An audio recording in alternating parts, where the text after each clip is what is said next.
wabarakatuh.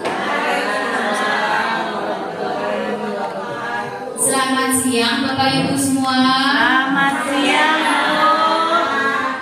Ya, alhamdulillahirabbil alamin. Hari ini kita dapat berkumpul di ruangan ini ya Bapak Ibu.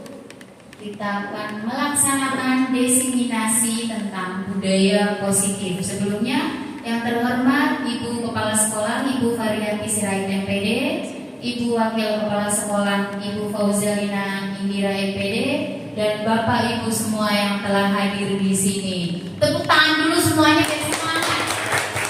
Boleh deh kasih tepuk semangatnya ya Bapak Ibu. Tepuk semangat.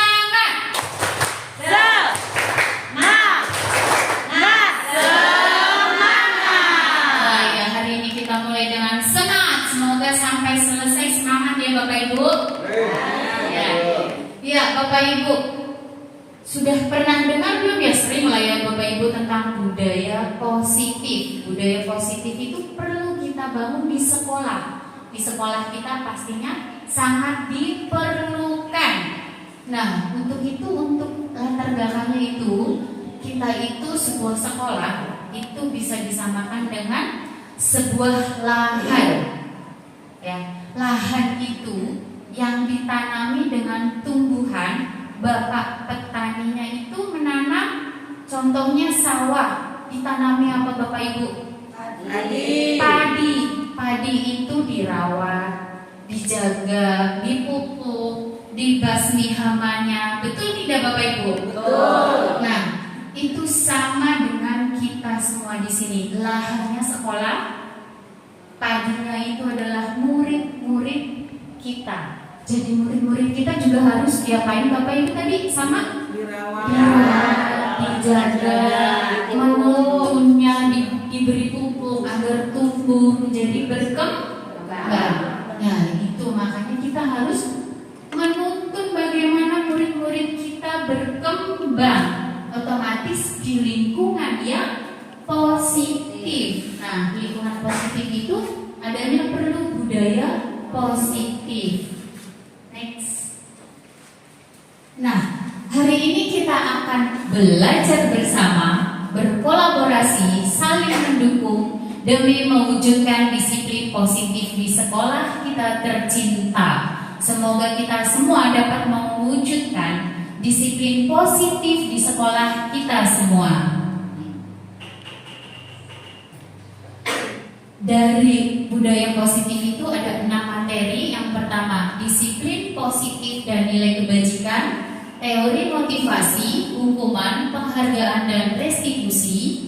Ketiga, keyakinan kelas, kebutuhan dasar manusia, 5 posisi kontrol, dan segitiga restitusi. Materi nomor 1 sampai 3 akan disampaikan oleh saya, dan yang keempat sampai ke-6 nanti akan disampaikan oleh Bu Lina. Ya, sebelumnya Bapak Ibu, mohon kita main game sebentar, games. Ada ini sebentar ya. Tolong Bapak Ibu berpasangan. Yang satunya mengepal tangan, yang satunya mencoba membuka kepalan tangan temannya. Kepalan tangan temannya itu berisi yang sangat berharga bagi Bapak Ibu sekalian. Misalnya ada emas, apapun itu yang berharga. Iya, contoh ya. Bayangkan ini yang paling berharga bagi Bapak Ibu. Temannya yang satunya berusaha membuka kepalan tangan itu. Bagaimana caranya? Dengan cara membujuk, merayu, apapun caranya Bapak Ibu berusaha membuka kepalan tangan teman Bapak Ibu semua. Ya, boleh dimulai, silakan. Silakan tentukan sendiri siapa yang mengepal, siapa yang membuka. Enggak apa Bu, apa Bu Wati? Ayo. Terserah, bagaimana caranya? Terus bagaimana Bapak Ibu mempertahankannya? Buka.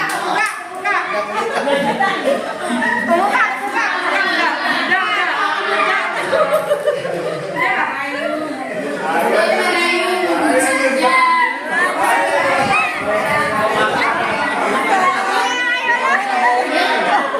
Ya, ayo sudah ada yang terbuka? Terbuka? Terbuka? Siapa yang dapat mempertahankan? Siapa yang tidak dapat mempertahankannya? Ternyata gol. Tidak dapat dipertahankan. Siapa yang masih bisa mempertahankan? Pasrah semua. Wow. Siapa yang masih bertahan? Udah ini. Bu Siti. Enggak berhasil. Buat Bu Siti. Berhasil loh. Ya, jadi dari permainan itu kita itu menyadari bahwa kontrol atas tangan itu ada pada diri kita sendiri. Bagaimana kebutuhan kontrol itu ada pada diri sendiri. Bagaimana orang mempengaruhinya? Apa kita akan terpengaruh atau tidak? Ya, jadi kontrol itu dari diri sendiri. Ayo, enggak, jangan sampai terbuka. Ini sangat berharga bagi saya. Ternyata ada yang udahlah, silahkan buka aja. Nah, itu kan kontrolnya dari diri sendiri. Ya, tepuk tangan dulu dong buat Bapak Ibu guru hebat hari ini. Terima kasih ya. Nah, kemudian disiplin positif. Menurut Bapak Ibu, apakah lingkungan disiplin positif itu diperlukan? Perlu tidak Bapak Ibu? Sangat diperlukan ya. Terus bagaimana saat ini menurut Bapak Ibu? Disiplin positif di sekolah kita sudah terbentuk belum atau sudah sedang diupayakan? Sudah bagaimana? Boleh? Belum maksimal. Boleh dijawab Bu? Sudah dilaksanakan.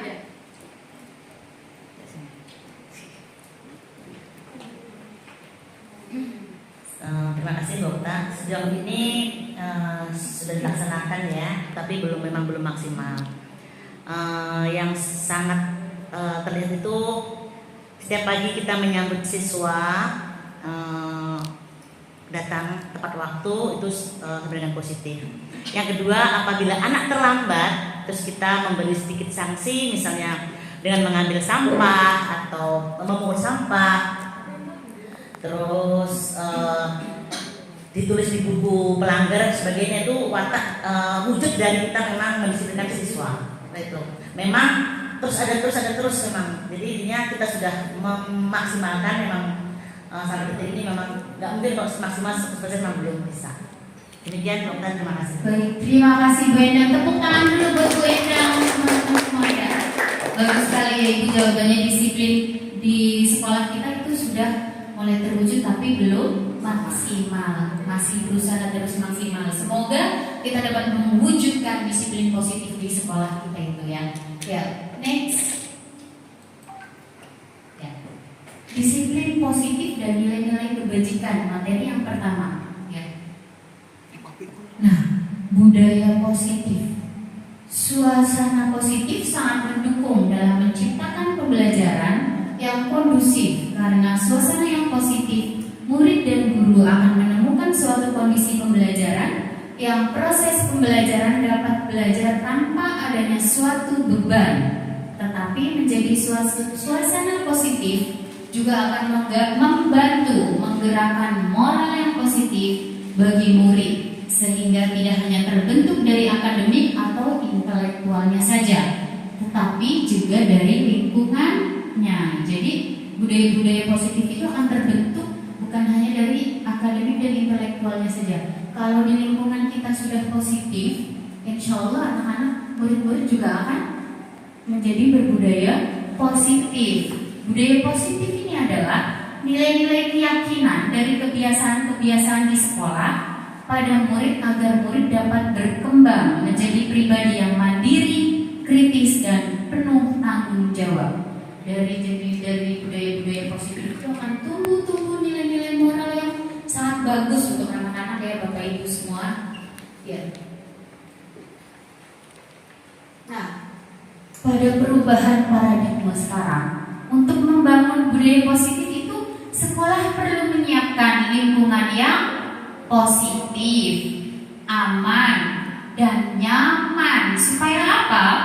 Murid-murid bertindak dan mencipta serta mandiri dengan dan tanggung jawab. Lazimnya disiplin dikaitkan dengan kontrol. Dalam hal ini kontrolnya itu adalah guru dalam menghadapi murid ya. Nah, apakah sudah ada ini lingkungan kita positif, aman dan nyaman? Sudah terlihat belum Bapak Ibu? Sudah mulai ya, sudah mulai terlihat, tapi belum maksimal itu ya. Nah, maka dari itu yang mengontrol adalah guru. Nah, itu tadi yang kita kepala tangannya itu, guru adalah pengontrol. Bagaimana caranya kita mempertahankan kontrol itu? Ya, next.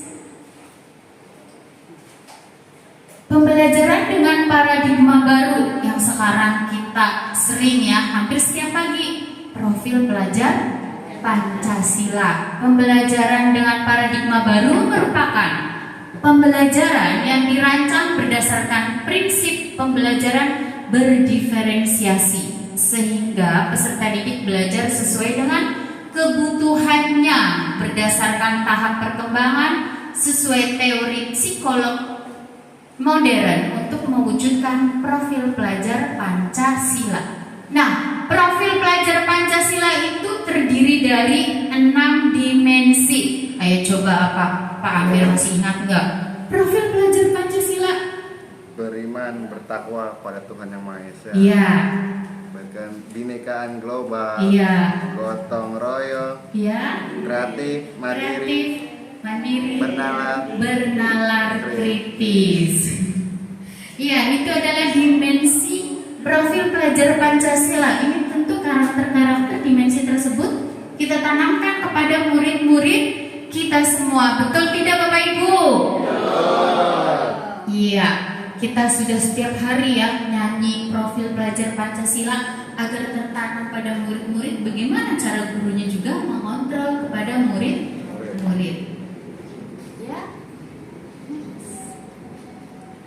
Nah, sebenarnya tujuan pendidikan menurut Ki Hajar Dewantara itu menuntun segala kodrat yang ada pada anak agar dapat mencapai kebahagiaan dan keselamatan setinggi-tingginya, baik sebagai manusia maupun sebagai anggota masyarakat.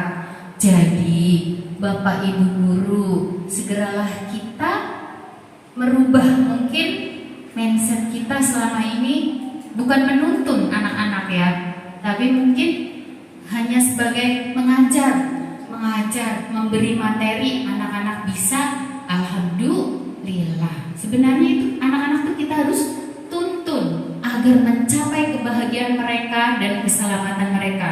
Semoga kita semua dapat mencapai tujuan tersebut ya Bapak Ibu. Amin. Ya. Nah, sekarang dari tujuan pendidikan itu kan kita harus menerapkan bagaimana sih kontrol-kontrol kita kepada murid, bagaimana kita dapat mengontrol murid-murid kita. Ini adalah miskonsepsi tentang teori kontrol. Ya, kita kan mengontrol murid, otomatis setiap hari itu Bapak Ibu lakukan di dalam kelas, di sekolah, ya.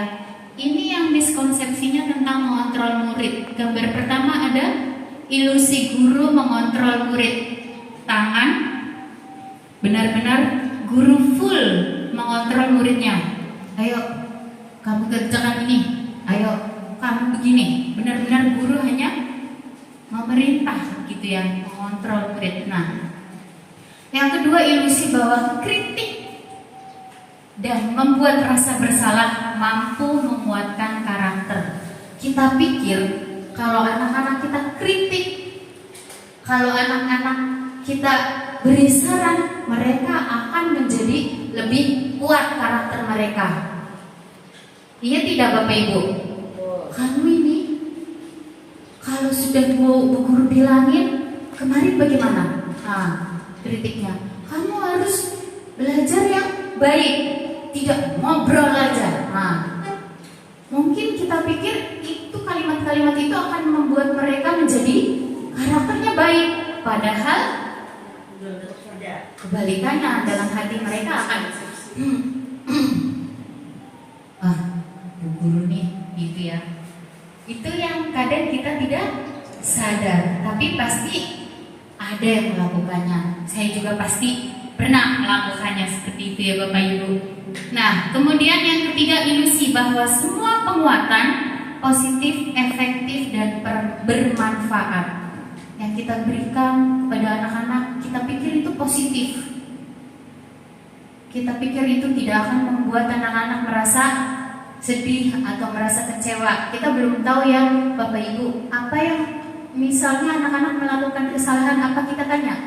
Apakah kita bertanya anak itu, kenapa kamu melakukan kesalahan? Ya, kadang-kadang kan kita, kamu ini tidak bawa ya buku pelajaran kamu, tapi kita tidak menanyakan alasannya seperti apa. Kebanyakan mungkin seringnya, kamu ini tidak bawa buku pelajaran, ke sana kamu berdiri, misalnya seperti itu ya. Itu kontrolnya kita, spontanitas itu seperti itu. Contoh ya Bapak Ibu. Kemudian yang terakhir, ilusi bahwa orang dewasa berhak memaksa. Kita itu orang dewasa berhak memaksa anak-anak murid kita. Anak-anak kita paksa. Pokoknya hari ini kamu harus mengerjakan ini dengan benar. Awas ya kalau nggak benar. Paksaan.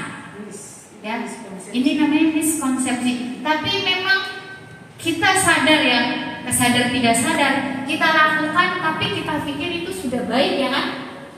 Anaknya sulit kok, kalau kita nggak begitu tersulit, anaknya tetap bandel seperti itu ya. Tapi kita pasti akan menemukan cara-cara teori untuk mengontrol anak-anak tersebut ya. Next. Nah, perubahan paradigma dari miskonsepsi tersebut itu stimulus respon ke pendekatan teori kontrolnya. Stimulus respon tentang dunia, teori kontrol tentang dunia. Ini terjadi pada kita sehari-hari ya Bapak Ibu ya. Yang pertama, stimulusnya realitas atau kebutuhan kita itu sama. Terus ternyata teori kontrolnya realitas kebutuhan kita itu berbeda. Yang kedua, semua orang melihat hal yang sama. Sebenarnya setiap orang memiliki gambaran yang berbeda. Yang ketiga, kita mencoba mengubah orang agar berpandangan sama dengan kita. Kita berusaha memahami pandangan orang lain tentang dunia. Ini dengan teori kontrolnya. Kemudian perilaku buruk dilihat sebagai suatu kesalahan. Semua perilaku sebenarnya itu memiliki tujuan. Orang lain bisa mengontrol saya. Teori kontrolnya hanya Anda yang bisa mengontrol diri Anda sendiri. Kemudian saya bisa mengontrol orang lain, Anda tidak bisa mengontrol orang lain. Pemaksaan ada pada saat rujukan yang gagal. Kolaborasi dan konsensus menciptakan pilihan-pilihan baru. Model berpikir menang atau kalah, model berpikir menang-menang. Jadi dari stimulus respon tentang dunia dengan teori kontrol, itu kita harus menerapkan teori kontrol ini pada diri kita sendiri ya Bapak Ibu. Semoga kita bisa melakukannya. Nah, disiplin positif itu merupakan suatu cara penerapan disiplin tanpa adanya kekerasan dan ancaman yang dalam praktiknya melibatkan komunikasi yang efektif antara guru dan murid. Jadi disiplin positif itu penerapan kedisiplinan terhadap anak-anak, terhadap murid tanpa kekerasan. Kita menggunakan komunikasi seperti itu tadi. Jadi kita harus sering-sering berkomunikasi dengan murid, jangan dari satu arah ya. Kadang-kadang kita seringnya dari satu arah, anak-anak benar-benar tidak menjawab, tidak kita tanya terlebih dahulu. Kemudian dalam penerapan disiplin positif ini, murid diajarkan untuk memahami konsekuensi dari perilaku mereka. Selain itu, disiplin positif juga mengajarkan murid tanggung jawab serta rasa hormat dalam berinteraksi dengan lingkungannya. Jadi, murid-murid itu diajarkan untuk memahami konsekuensi dari perilaku mereka. Perilaku-perilaku mereka itu sebenarnya ada konsekuensinya. Jadi anak-anak bisa belajar bertanggung jawab atas apa yang dilakukannya. Jadi disiplin positif merupakan salah satu cara penerapan disiplin yang bertujuan untuk menumbuhkan kesadaran serta memberdayakan murid untuk melakukan sesuatu tanpa sogokan, ancaman, ataupun hukuman. Jadi jika ada anak-anak yang melakukan kesalahan, kita itu tidak melakukan sogokan, ancaman, ataupun hukuman. Itu akan mewujudkan disiplin positif. Nah, disiplin positif ini akan terwujud dengan budaya-budaya positif itu yang dicita-citakan di sekolah-sekolah kita. Kebanyakan guru sangat tertarik ya dengan topik pembahasan tentang disiplin.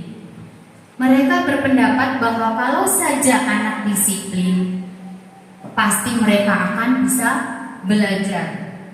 Para guru juga berpendapat bahwa mendisiplinkan anak adalah bagian yang paling menantang dari pekerjaan mereka. Betul tidak Bapak Ibu? Iya. Jadi kalau anak-anak disiplin, belajar akan nyaman. Seperti itu ya Bapak Ibu. Nah, disiplin tersebut itu kontrol dari siapa Bapak Ibu? Dari guru. Dengan cara apa Bapak Ibu? Tanpa adanya paksaan, sogokan, hukuman. Iya, keren. Tepuk tangan dulu dong buat Bapak Ibu.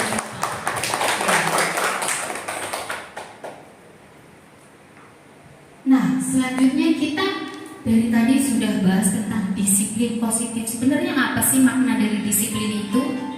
Coba Bapak Ibu, apa menurut pandangan Bapak Ibu, apa sih makna dari disiplin itu? Ya silakan, boleh dijawab. Apa itu disiplin sebenarnya? Ya, silakan Bapak Ibu yang mau jawab. Apa itu disiplin? Pak Abdul.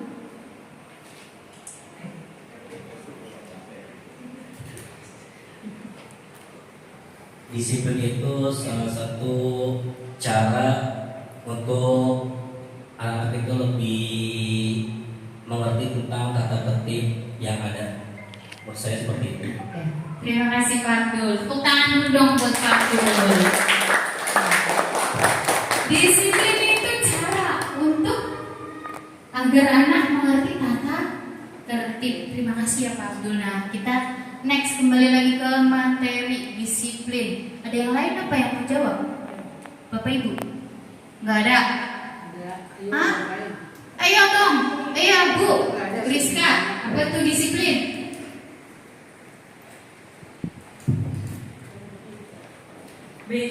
Disiplin merupakan sikap dan perasaan taat dan patuh terhadap nilai-nilai atau peraturan yang ada. Iya, terima kasih Bu Rizka. Tepuk tangan juga Bu Rizka.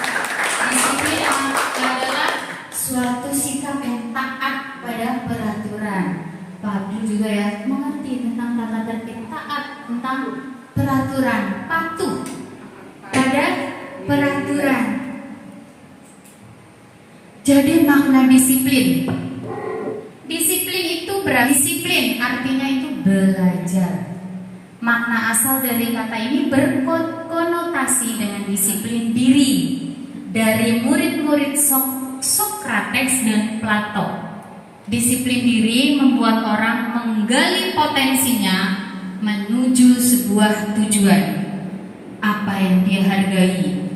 Namun, dalam budaya kita, makna disiplin telah berubah menjadi sesuatu yang dilakukan seseorang pada orang lain untuk mendapat kepatuhan. Itu tadi ya, untuk patuh, kita menjadi patuh pada tata tertib, kita menjadi patuh pada aturan.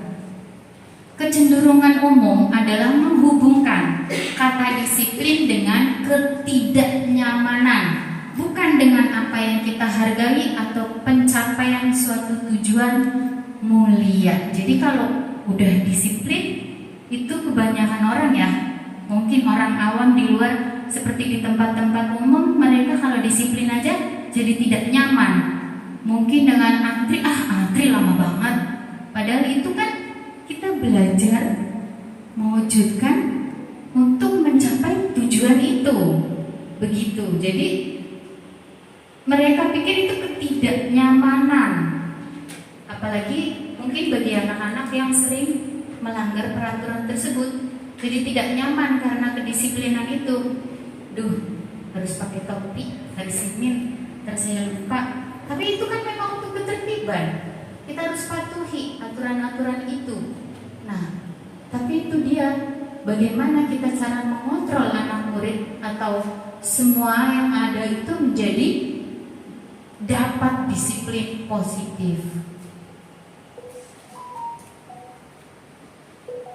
Jadi makna disiplin adalah kemampuan memerintah diri sendiri dalam mengontrol dan menguasai diri untuk memilih tindakan yang mengacu pada nilai-nilai yang kita hargai dengan penuh tanggung jawab tanpa perintah orang lain.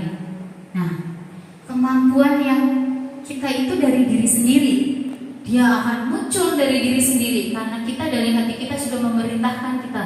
Oh, antri nih, oke, antri. Pasti akan menjadi disiplin. Oh, besok hari Senin nih, murid-murid memakai baju seragam lengkap, topi, dasi. Dari diri sendiri sudah memerintahkan, maka itu akan menjadi disiplin. Semoga semua itu dapat kita terapkan kepada anak-anak murid kita ya Bapak Ibu. Ya, amin. Next. Nah, selanjutnya ada nilai-nilai kebajikan.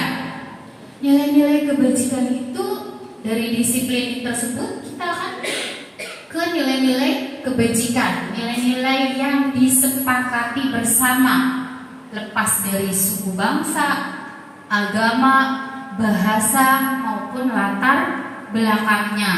Contoh nilai kebajikan suatu institusi atau organisasi. Yang pertama dari profil pelajar Pancasila. Tadi sudah kita kupas sedikit ya tentang profil pelajar Pancasila. Beriman dan bertakwa pada Tuhan Yang Esa.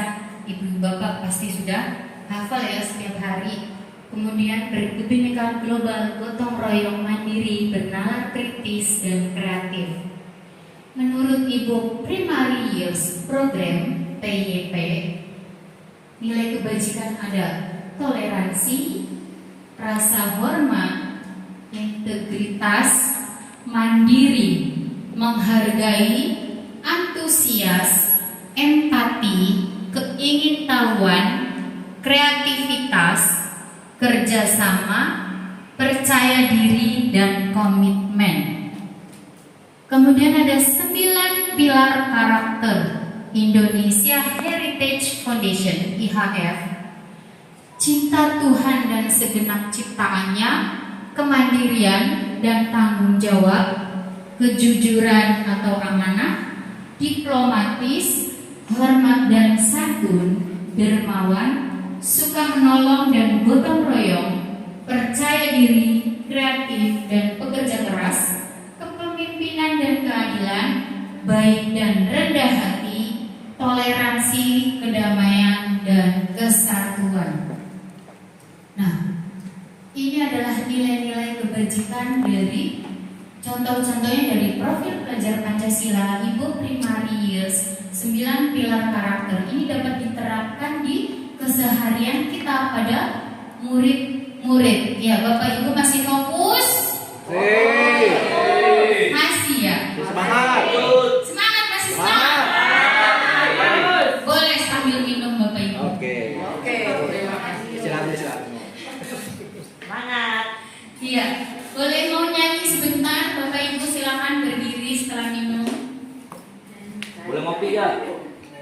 Pak, sambil ngopi boleh. Boleh berdiri semuanya Bapak Ibu biar nggak tegang tuh. Ya. Ya. Oke. Boleh ikuti saya Bapak Ibu ya. Bisa lah ya nggak pakai mic. Belum Pak. Oke. Bapak Ibu kasih tahu lagu 1 ditambah 1. Tahu ya? Tahu Bapak Ibu? Tahu. Masih ingat? Masih. Insyaallah. Ya, oke. Kita pakai ganda. Ya. 1 ditambah 1 Oh, atau gini. sama dengan 2. 2 ditambah 2 sama dengan 4. 4 ditambah 4. Kakinya diangkat 1 Pak. Oh, ada satu. Sama dengan 8. 8 ditambah 8 sama dengan 16. Bisa sekali lagi dong. Kayaknya masih siap ya. Siap. 1 ditambah 1 sama dengan 2. 2 ditambah 2 sama dengan 4. 4 ditambah 4 sama dengan 8. 8 ditambah 8 sama dengan 16. Alhamdulillah Bapak Ibu masih semangat ya. Ya. Iya Bu. Oke, kita lanjut next, nilai-nilai kebajikan. Apakah Bapak Ibu pernah menerapkan nilai-nilai kebajikan di dalam kelas? Apa contohnya? Menolong. Ya. Membantu guru. Terus ada yang lain? Ya? Berdoa berarti ya, oke. Cinta Tuhan ya. Kemudian yang lain? Ibu nih. Ibu. Dijawab semua. Habis Ya, bagus. oke. Next, Bu Lisa. Ya, nilai-nilai kebajikan apa sih yang penting menurut Bapak Ibu yang ditanamkan kepada murid-murid kita di sekolah kita? Apa Ibu bilang? Jujur, kejujuran, religius.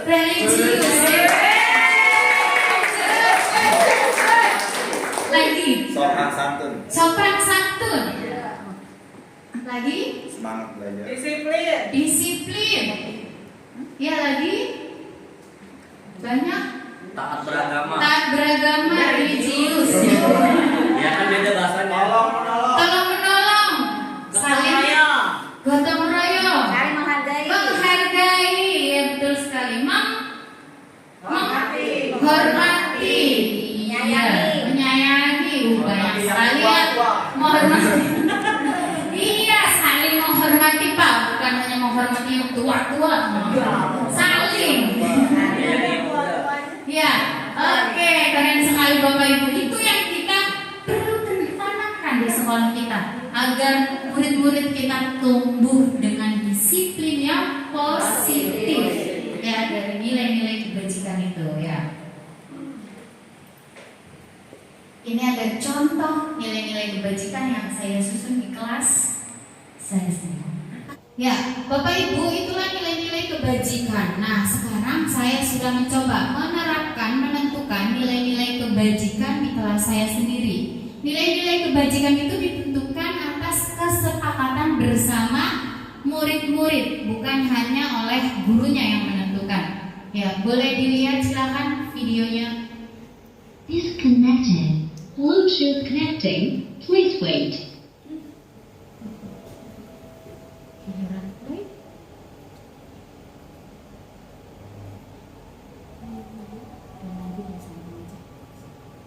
Connected.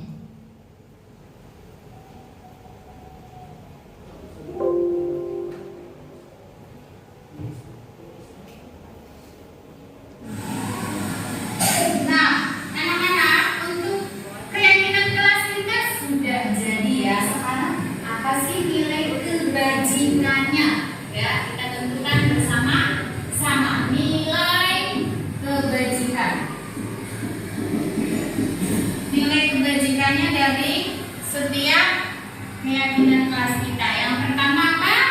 Tertib.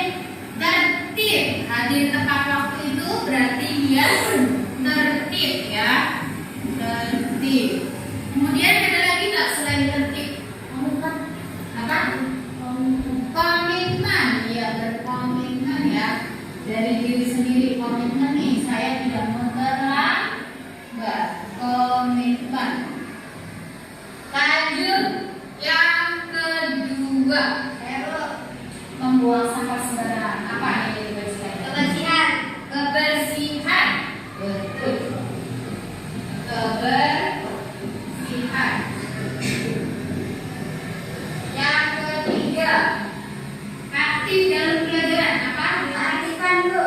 Keaktifan. Ya. Keaktifan.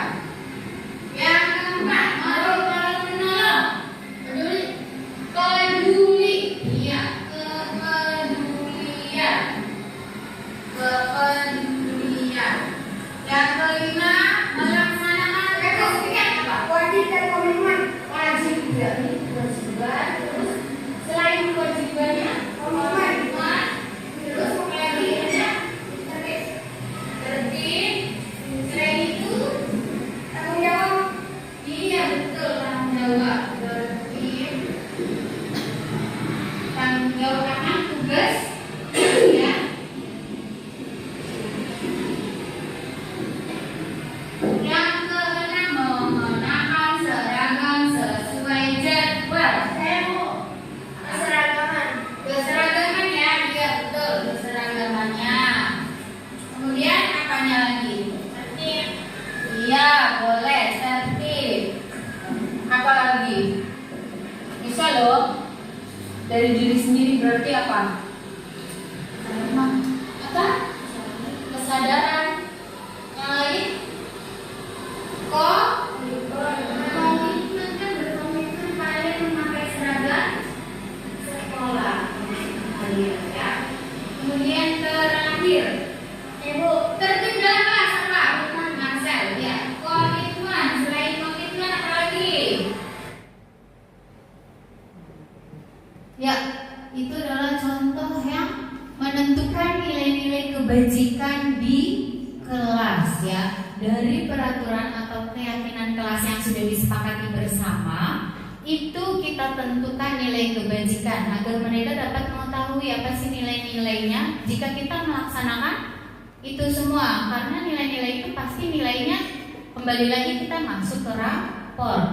Selain masuk ke rapor akan tertanam pada diri mereka sendiri. Jika akan mereka lakukan setiap hari kebiasaan-kebiasaan itu, maka mereka akan terus-menerus dengan disiplin menyadari dari diri sendiri. Tadi ada hadir tepat waktu, itu ketertiban dan komitmen, kemudian keaktifan di kelas, membuang sampah di tempatnya, itu juga merupakan dari kebersihan dan tanggung jawab mereka masing-masing. Jika udah kita terapkan di kelas, keyakinan-keyakinan kelas itu akan tertanam pada murid-murid kita. Once you're connecting, Nah, please wait. sekarang contoh, ada contoh lain ya, Bapak Ibu. Di sini ada kembalikan barang pada tempatnya. Boleh nggak ini? Bapak sebutkan apa sih? Apa sih kembalikan barang pada tempatnya menurut Bapak Ibu? Nilai kebajikannya apa? Tanggung jawab, disiplin, tertib. Hadir di sekolah tepat waktu, disiplin. Dilarang melakukan kekerasan, janji komitmen, saling menghargai, ya. Bergantian menunggu giliran, tertib. Ya, dilarang merokok, menghormati. Nah, kita lihat ya Bapak Ibu ya. Nah, kembalikan barang pada tempatnya. Betul, bertanggung jawab dan menghormati juga, ya, menghormati kepada yang memiliki barang tersebut. Hadir di sekolah tepat waktu, komitmen. Kemudian dilarang melakukan kekerasan, keamanan dan saling menghormati, bergantian menunggu giliran, menghormati dan empati. Kemudian dilarang merokok, kesehatannya dan saling menghormati. Itu contoh-contoh nilai kebajikan. Ya. Selanjutnya kita lanjut ke teori motivasi perilaku manusia. Motivasi itu ada teori-teorinya. Ya. Next, teori motivasi. Jika kita sebagai seorang pendidik, ya, kita kan sebagai seorang pendidik ya Bapak Ibu, saat Anda perlu hadir di suatu pelatihan, motivasi apakah yang mendasari tindakan Anda atau tindakan Bapak Ibu? Yang pertama, apakah Anda hadir karena tidak ingin ditegur oleh pihak panitia atau pengawas? Yang kedua, apakah Anda ingin dilihat dan dipuji oleh lingkungan Anda atau mendapat penghargaan? Kemudian yang ketiga, apakah Anda ingin menjadi pembelajar sepanjang hayat, menjadi orang yang berusaha dan bertanggung jawab serta menghargai diri Anda sendiri sebagai teladan bagi murid-murid Anda, guru-guru Anda serta di lingkungan Anda, karena Anda percaya tindakan Anda sebagai pemimpin pembelajaran akan jadi panutan oleh lingkungan Anda sendiri. Menurut Bapak Ibu yang mana? Manakah motivasi yang paling kuat mendasari tindakan Anda? Poin 3 ya, tepuk tangan dulu. Iya, keren.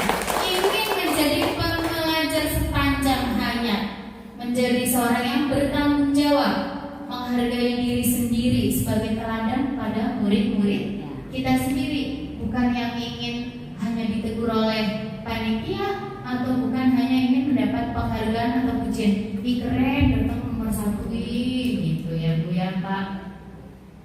Ya, itu Bapak Ibu berarti sudah memahami motivasi apa sih yang mendasari tindakan diri Anda sendiri ya. Next. Nah, motivasi perilaku manusia itu ada 3. Yang pertama, ya, untuk menghindari ketidaknyamanan atau hukuman. Yang kedua, untuk mendapat imbalan atau penghargaan lain. Yang ketiga, untuk menjadi orang yang mereka inginkan dan menghargai diri sendiri dengan nilai-nilai yang mereka percaya. Itu tadi kan dari satu contoh kasus yang datang hadir tepat waktu, itu teori motivasinya dari ketiga teori motivasi tersebut. Tadi dari pernyataan yang pertama, menurut Bapak Ibu itu teori nomor berapa? 1, 2, atau 3? Yang pertama tadi, contohnya kan Anda sebagai seorang nomor 1 ya, menghindari hukuman, tidak ingin ditegur oleh panitia. Yang kedua, mendapat imbalan atau penghargaan dari orang lain. Tadi contohnya kan mendapat pujian ya. Jadi yang kedua. Nah, yang ketiga tadi orang yang mereka inginkan, menghargai diri sendiri. Iya. Oke.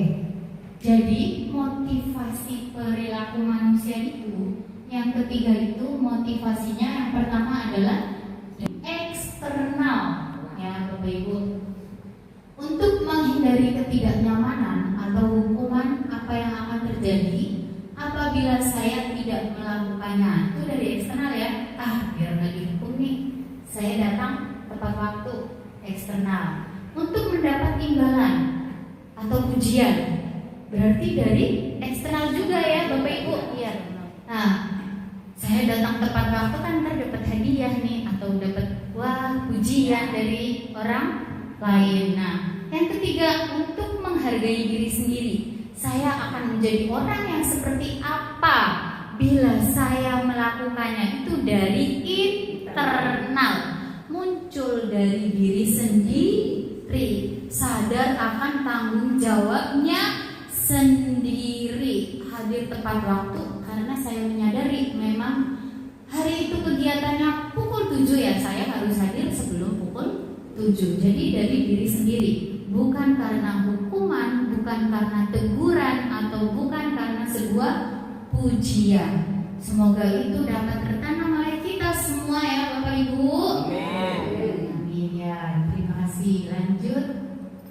Teori motivasi tersebut menurut Bapak Ibu dari ketiga jenis motivasi yang disebutkan sebelumnya, motivasi mana yang saat ini paling banyak mendasari murid-murid Bapak Ibu? Satu. Eksternal Ibu. Satu atau dua Bu? Satu ya. Banyakan ya. Satu atau? Iya, paling banyak satu. Merasa anak-anak, saya datang tidak terlambat biar tidak dihukum. Saya mau ini jawab pertanyaan biar dipuji, misalnya seperti itu. Nah, itu dia yang harus kita tanamkan kepada anak murid kita, bahwa kontrol dari budaya positif para pendidik itu sangat diperlukan, biar anak-anak itu motivasinya tumbuh dari diri sendiri. Semoga kita semua bisa ya Bapak Ibu, bisa? Semangat, bisa Bapak Ibu?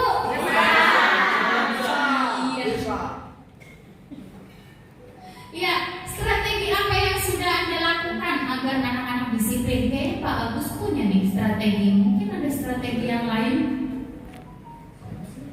Strategi apa yang sudah Anda lakukan pada murid-murid agar disiplin? Sebagai penghukum teori motivasinya atau ujian? Baik, menurut saya dalam mendisiplinkan murid itu kita harus punya satu contoh suri teladan. Kalau kita mau mendisiplinkan murid, kita juga sebagai guru harus disiplin juga. Keren, bagus. Murid itu harus datang disiplin Bapak Guru, guru juga harus disiplin Bapak Guru. Yang kedua, kita menyampaikannya dengan cara humanis. Iya, humanis. Tidak perlu kita teriak-teriak, tidak perlu kita berlaku keras, tapi dengan nasihat yang baik, contoh yang baik, insya Allah anak-anak akan mengikuti disiplin kita. Terima kasih. Iya, keren sekali Pak Agus ya. Itu contoh dari sehari-hari saja ya Bapak Ibu ya. Strategi yang kita lakukan itu memang itulah guru dan ditiru ya kan. Kalau gurunya tidak terlambat karena kesadaran diri mereka sendiri, anak-anak insya Allah pasti akan tidak terlambat akan kesadaran dirinya sendiri. Kita harus perlu berusaha terus nih Bapak Ibu, agar anak-anak dapat menerapkan kesadarannya untuk disiplin dari diri sendiri. Ya, semangat terus Bapak Ibu. Lanjut. Nah, ada hukuman, penghargaan, dan restitusi.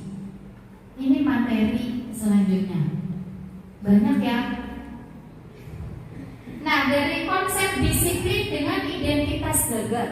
Ini contoh konsep disiplin dengan identitas gagal. Kita pernah melakukan hukuman Bapak Ibu? Kita pernah melakukan penghargaan? Sebenarnya itu adalah disiplin dengan identitas yang gagal. Karena anak-anak akan munculnya dari tadi motivasi eksternal. Nah, hukuman itu akan menyakitkan, tidak nyaman, murid akan merasa takut, memaksa, murid akan menyembunyikan kesalahannya, kemudian murid akan menjadi rendah diri. Kemudian penghargaan itu akan menjadi tidak efektif, merusak hubungan atau sifatnya menjadi iri, mematikan kreativitas, menghukum dengan sistem ranking, merampas hak, menghargai dirinya. Ini identitas kegagalan yang muncul jika kita melakukan hukuman dan penghargaan. Untuk itu kita kan pernah ya Bapak Ibu melakukan hukuman dan penghargaan Semoga kedepannya kita tidak lagi melakukan hukuman dan penghargaan. Ada cara lain, pasti ada Bapak Ibu. Semoga kita juga bisa melaksanakannya. Itu konsep disiplin dengan identitas berhasil, yaitu dengan konsekuensi dan aksi. Nah, konsekuensi jika kita menerapkan disiplin dengan konsekuensi itu akan menghasilkan penguatan jangka pendek. Perlu monitoring berkelanjutan, stimulus respon, murid menghormati peraturan, kehilangan waktu untuk merenungi kesalahan. Kemudian jika kita dengan restitusi, murid bertanggung jawab untuk perilakunya, fokus pada pemecahan masalah jangka panjang, murid menghormati dirinya dan orang lain, teori kontrol dirinya memegang kontrol, murid bersemangat memperbaiki kesalahan. Nah, ini konsep dengan berhasil ya. Nah, konsep disiplin dengan pendekatan restitusi sebuah cara menanamkan disiplin positif. Apa Bapak Ibu sudah pernah dengar kata restitusi? Sudah ya? Alhamdulillah. Ya, inilah pengertian restitusi. Proses menciptakan kondisi bagi murid untuk memperbaiki kesalahan mereka sehingga mereka bisa kembali pada kelompok mereka dengan karakter yang lebih kuat. Itu menurut dosen tahun 2004. Bukan Gojek, dosen ya? Dosen. Ya, itu proses menciptakan kondisi bagi murid untuk memperbaiki kesalahannya sehingga mereka bisa kembali pada kelompok mereka dengan karakter yang lebih kuat. Ciri-cirinya bukan untuk menebus kesalahan, namun belajar dari kesalahan. Seperti itu dari jika anak melakukan kesalahan, kita akan bertanya kenapa kesalahan itu diperbuat. Kemudian memperbaiki hubungan guru dan murid akan menjadi baik. Tawaran, kita memberikan tawaran bukan sebuah paksaan. Kemudian restitusi menuntun untuk melihat ke dalam diri. Restitusi mencari kebutuhan dasar yang mendasari tindakan. Restitusi diri adalah cara yang paling baik. Restitusi fokus pada karakter, bukan tindakan. Restitusi fokus pada solusi. Restitusi mengembalikan murid yang berbuat salah pada kelompoknya. Apa sih perbedaan dari hukuman, konsekuensi, dan restitusi? Ini loh Bapak Ibu perbedaannya. Contoh kasus siswa sering tidak mengerjakan PR. Ada yang Bapak Ibu contoh siswa tidak mengerjakan PR? Bahkan sering, bukan cuma satu kali, sering. Nah, guru menghukum siswa dengan hormat bendera, itu hukumannya. Hormat bendera kamu sana. Nah, itu hukuman. Ya. Guru memarahi murid dengan suara kencang. Kamu kenapa tidak mengerjakan PR? Pokoknya menggebu-gebu tuh gurunya. Konsekuensi, guru memberi konsekuensi untuk mengerjakan PR saat istirahat. Misalnya guru siswanya tidak mengerjakan PR, nanti kamu berarti konsekuensinya kamu kerjakan nanti saat istirahat. Jadi anaknya nggak dapat istirahat dong, gitu. Terus siswa mengerjakan PR sampai 3 kali lipat. Nah, siswanya mengerjakan PR sampai 3 kali lipat. Sedangkan kalau restitusi dari sebuah kasus ini adalah guru menanyakan keyakinan kelas atau dirinya dan membantu siswa menyelesaikan masalahnya. Kemudian guru terbuka dan siswa menghormati dirinya dan orang lain. Contohnya itu tidak mengerjakan PR.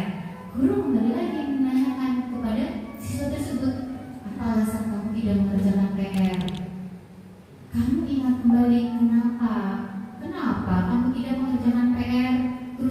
jawabannya, dia mungkin lupa, ketiduran.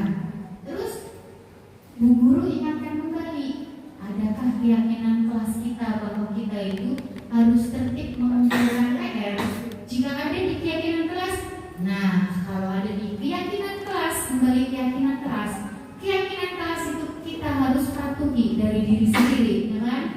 Nah, jadi keyakinan kelas itu menjadi acuan bagi diri mereka sendiri. Terus apa dong nanti yang akan kamu lakukan jika ada PR lagi? Dia akan menyadarinya, karena dari keyakinan kelas itu harus patuh mengumpulkan PR. Berarti besok aku harus mengerjakan PR dong Bu, gitu. Ya, jadi kita tawarkan solusinya dari siswa tersebut, bukan kita yang memberi solusi, tapi kita bersama-sama sepakat dengan cara berdiskusi, begitu. Dan guru juga menjadi terbuka, siswanya juga menjadi terbuka. Dia tidak akan ketakutan karena diajak berdiskusi bersama, bukan dengan hukuman tersebut. Ya, selanjutnya adalah keyakinan kelas. Ini yang terakhir, Bapak Ibu. Menurut Bapak Ibu, mengapa kita perlu memakai helm saat mengendarai motor? Keselamatan. Pinter Ibu. Kemudian yang kedua, mengapa kita harus memakai masker dan mencuci tangan? COVID ya, kesehatan. Ih, keren di Bapak Ibu kita. Nah, itu keyakinan itu berdasarkan dari nilai kebajikan ya. Nah, next. Nah, Bapak Ibu, jadi kita akan merasa sadar akan keyakinan kita. Dari nilai kebajikan tersebut akan muncul kesadaran diri sendiri. Mengapa keyakinan kelas? Mengapa tidak peraturan kelas saja? Bapak Ibu seringnya membuatnya peraturan atau keyakinan? Peraturan ya selama ini. Dulu sih peraturan, Iya. sekarang jadi keyakinan. Iya. Berarti miskonsepsi. Iya, itu. Mundur keyakinan. Peraturan itu memang saya sendiri juga begitu ya. Sama semua kita itu membuatnya peraturan kelas. Mengapa kita memiliki peraturan tadi? Seperti tadi ya, peraturan tentang memakai helm, peraturan tentang memakai masker. Itu otomatis itu karena muncul peraturan, bukan muncul dari diri sendiri. Nah, kalau keyakinan kelas kan itu muncul bersama-sama, disepakati bersama antara guru dan murid. Jadi akan muncul kesadaran dari guru dan murid itu sendiri. Bagaimana ya pembentukan keyakinan kelas? Bagaimana Bapak Ibu kalau membentuk peraturan kelas? Coba mungkin melibatkan semua murid. Terus Bertanya kepada murid. bertanya kepada murid, ya saran-sarannya. Ada lagi yang lain? Kesepakatan dengan murid. Ya. Nah, bagaimana pembentukan keyakinan kelas itu? Itu sudah pasti ya Bapak Ibu, kesepakatan dengan murid. Kita bertanya pendapat murid. Kita bentuk bersama-sama. Nah, dari kalimat-kalimatnya kita buat menjadi lebih abstrak daripada peraturan. Peraturan kan biasanya dilarang merokok, ya Bu ya, contohnya dilarang membuang sampah sembarangan. Nah, kalau di keyakinan kelas, buanglah sampah pada tempatnya. Misalnya, Kebersihan daripada iman. ya, Kebersihan dan merupakan bagian daripada iman. iya keren, bagus. Kebersihan merupakan sebagian dari iman. Bisa menjadi keyakinan kelas kita. Jadi kita harus bersih terus tuh. Kemudian yang lain misalnya ada jangan terlambat Bu. Anak-anak pasti menyebutkan kalimatnya seperti itu ya. Jangan terlambat Bu. Jangan berisik Bu. Di kelas jangan makan, nggak boleh ini, nggak boleh itu. Nah itu kita susunnya dengan membuat kalimat yang lebih abstrak dan itu berupa pernyataan yang universal. Contohnya tadi, jangan terlambat. hadir tepat waktu, jangan berisik. Apa Bu? Jagalah ketertiban Jagalah. kelas. Jagalah. Nah, langsung aja tertib di dalam kelas. Kalau dijaga-jaga nanti, nah, ya masih kurang universal ya. Dibuat dalam bentuk positif ya tadi itu, dibuat dalam bentuk positif. Sedikit biar mudah diingat. Jangan terlalu banyak Bu, peraturan kelas, keyakinan kelas kita ada 20. Misalnya makan di dalam kelas tidak boleh, terus hadir tepat waktu, terus minum di dalam kelas saat belajar tidak boleh, terus tidak boleh berisik, tidak boleh mengganggu teman, Tidak boleh lari-lari. tidak boleh. Itu bisa menjadi satu, yaitu tertib dalam kelas. Nah, tapi kan kadang kita punya peraturannya itu rinci banget ya, biar anak-anak ingat gitu. Tapi justru itu akan anak tidak boleh, tidak boleh. Nah, itu. Jadi kita ubah lagi miskonsepsi itu tadi Bu, kita semua. Ya. Kemudian dapat diterapkan di kelas. Semua warga kelas hendaknya ikut berkontribusi tadi ya, kesepakatan bersama, bersedia meninjau kembali keyakinan kelas dari waktu ke waktu. Misalnya mungkin 3 bulan kita tinjau ya Bapak Ibu, 3 bulan, wah sepertinya ada yang kelewat nih Bu, mungkin ada anak yang temannya melanggar peraturan tersebut, ada lagu harus ditambah, ada lagu kita harus ganti. Nah kita tinjau, boleh 3 bulan sekali, boleh sebulan sekali. Kalau Bapak Ibu semangat gitu ya, 3 bulan sekali boleh, 6 bulan sekali boleh, itu ditinjau kembali. Kemudian ini adalah contoh pembentukan video di kelas ya. Ya. Assalamualaikum warahmatullahi wabarakatuh.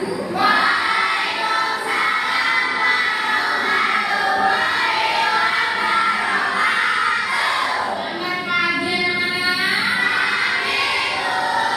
Apa kabarnya hari ini?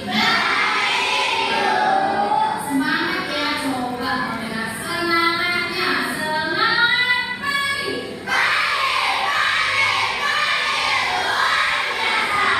Semangat semuanya. Ini selamat ya kalian sudah naik ke kelas ini.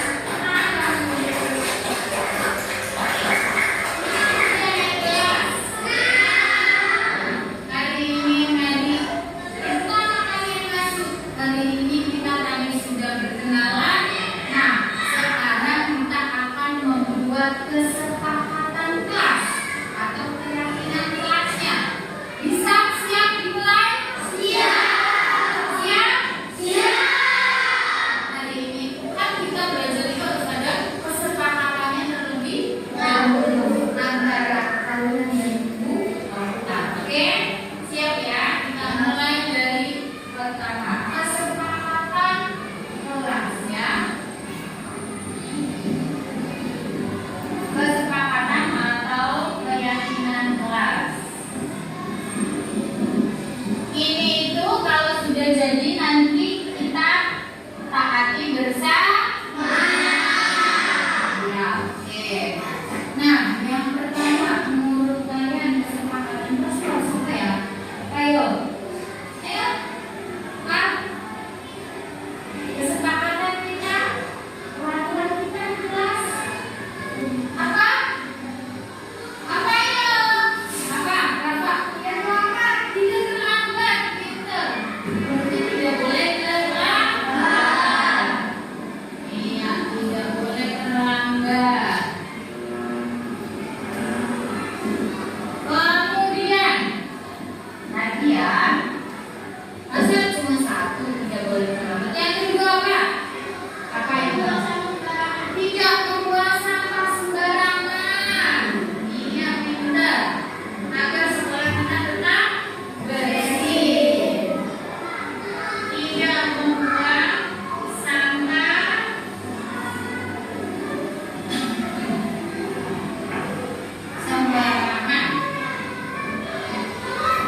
ya? dalam kelas. Ya, itu adalah keyakinan kelas dengan kalimat yang kita sehari-hari gunakan. Oke, menurut kalian kamu pintar apa? Berarti Assalamualaikum warahmatullahi wabarakatuh. Nah, itu tadi itu keyakinan kelas yang dibuat bersama-sama dengan murid, tapi masih menggunakan kalimat yang negatif ya, Bapak Ibu. Tidak, kan kebanyakan dengan kata-kata tidak. Kemudian kan itu masih pendapat anak-anak. Nah, kita bersama-sama dengan anak-anak juga dengan murid-murid merubah kalimat tersebut menjadi kalimat yang positif. Kamu pintar apa? Berarti Nah, ya itu. tadi Masuk ke kalimat positif.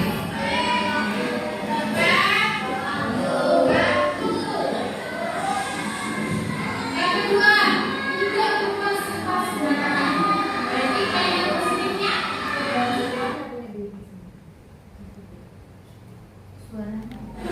membuang sampah pada tempatnya. Iya, betul sekali.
kesepakatan kelas yang ada di kelas saya sendiri. Jadi kesepakatan atau keyakinan kelas yang disusun itu kita susun bersama-sama. Dari awalnya kita juga sudah menyapa siswa dengan murid dengan ramah, kemudian kita mendengarkan pendapat anak-anak, kemudian kita tulis. Dari kalimat negatifnya kita ubah menjadi kalimat positifnya pun bersama-sama agar anak-anak itu tertanam ya dalam diri mereka sendiri. Kita sudah membuat kesepakatan atau keyakinan kelas bersama-sama agar mereka juga dapat melaksanakan. Kita juga mengajak gurunya juga mengajak dan memberi contoh. Kemudian keyakinan kelas tersebut langsung saya buat di kertas untuk ditempel di kelas ya. Keyakinan kelas tersebut dari kehadiran, kepedulian, dari nilai-nilai kebajikannya yang sudah ditentukan tadi bersama, seragam, keaktifan dan kebersihannya. Ini nanti biasanya dicetak besar ya, kemudian bisa ditempel di kelas biar anak-anak juga bisa membacanya, biar selalu ingat ya. Nah, selanjutnya sekarang Bapak Ibu minta tolong renungkan sejenak. Pejamkan Bapak Ibu matanya, ayo tolong dipejamkan. Jangan dipelototin saya Bu, dipejamkan matanya. Coba ingat gambaran sekolah impian Bapak Ibu. Adakah gambaran sekolah yang Bapak Ibu impikan? Jangan nangis Bu. Sekolah seperti apa yang Bapak Ibu impikan? Coba Bapak Ibu ingat bagaimana sikap gurunya. Bagaimana dengan tutur kata gurunya?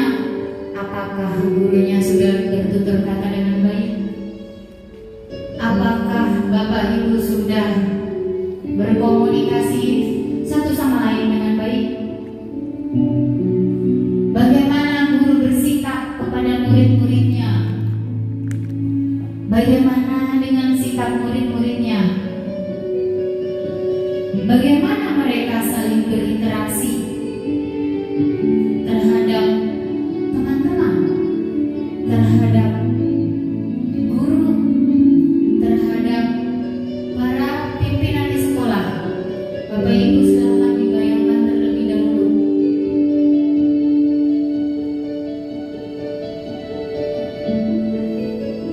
Sudah belum Bapak Ibu?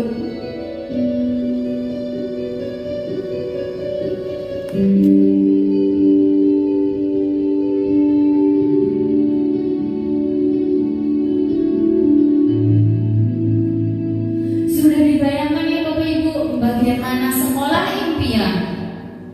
Sikap-sikap guru, sikap-sikap murid yang ada.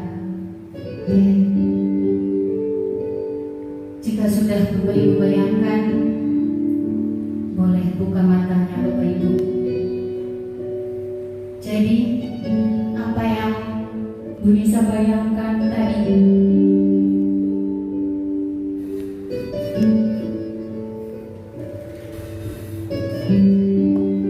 Mempunyai sekolah impian dengan yang pastinya lingkungan yang positif, dengan para pendidik dengan lingkungan yang positif, pasti akan bertukar pikiran untuk bisa mencapai anak-anak yang pastinya lebih positif juga. Iya, tepuk tangan dong buat Bu Nisa. Iya, keren sekali Bu Nisa. Sudah membayangkan sekolah, lingkungan sekolah yang positif dan menginginkan murid-muridnya juga dengan berbudaya yang positif. Bu Teti sepertinya tadi sangat menghayati. Apa sih yang dibayangkan oleh Bu Teti tadi ya? Coba kita dengarkan bersama. Kalau saya tadi membayangkan khususnya kelas 1, saya ingin siswa-siswa